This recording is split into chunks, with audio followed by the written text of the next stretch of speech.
Ngitheni amandlami? Ngitheni amandlami? Hawu.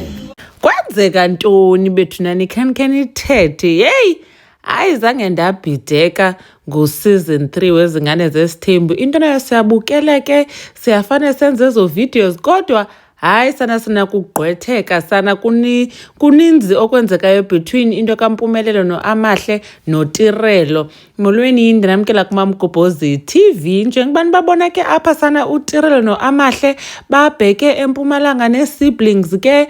Hey, nabe bethe gqibefaniselana sana benxibe iziketi zesilk, banxiba i-shirt ezifanayo ngentle ezimhlophe, bakugqiba sana banxiba ii-bags zabo ngofanayo ezimnyama. Ebethunani abantu bingathi abevani but ke ngoku I'm sure kuthethiwe kaloku banothi gqibenxibe ngohlobo babini into coordinated, but uTirelo besimgqibele thina ephatha kukhalela utata uMusa Mseleku ngenxa yento kaMpumelelo ongenzi kakuhle izinto in terms of ukondla umntana.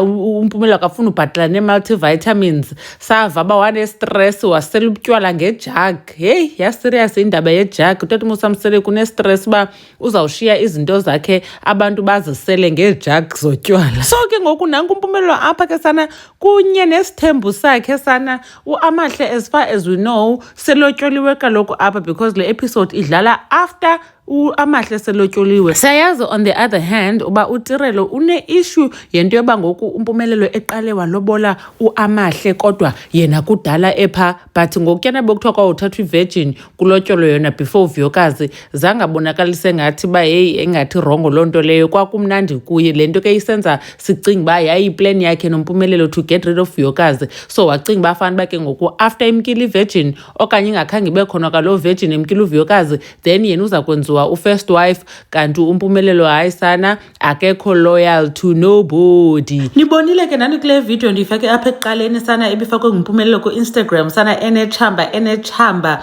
lesithembu sakhe esifaniselanayo. So naba ke sana apha bethwina noAmahle kaloku simgqibele ekhala thina and esithi if uAmahle wenziwa i-first wife yena uzawuhlala abe yi-girlfriend ke kaMpumelelo angatshati. I don't know how that's going to work but ke sawukhe siyibone. So ke sawubonisa uhamba njani ke nale i-episode, but uAmahle utshilo wathi no once uzale kaloku sana awuyonto ke ngoku sana endodeni ayibinaxesha lakho. Ndathi hayi Amahle, hey uza sowunolininzi mntanam shem bakuxelele. So I hope ke naye uzawuqhobosha sana angakhalinge azale ngoba uMpumelelo hayi no uyachana kakuhle ba kabhadlanga kamisanga ingqondo uyazibona sekhulelwe. Zizinto ezinje ke ezenza abantu bathi ayi le show sometimes inabo ubu-scripted because uTirelo simbona inglo ungekho right and ingathi abavani noAmahle, watsho noAmahle uba abevani ncam. Sazibona ke ne-WhatsApp messages and then siyaphinda sababona ngoku they are twinning and uTirelo zimpahla zakhe ezi esizaziyo same as uAmahle, so it's not like banxityiswe pha uyabo. But anyways, khanisho ke nake uba nicinga ntoni ngayo yonke le nto. uMamgobhozi uyanibona kwivideo elandelayo. Bye.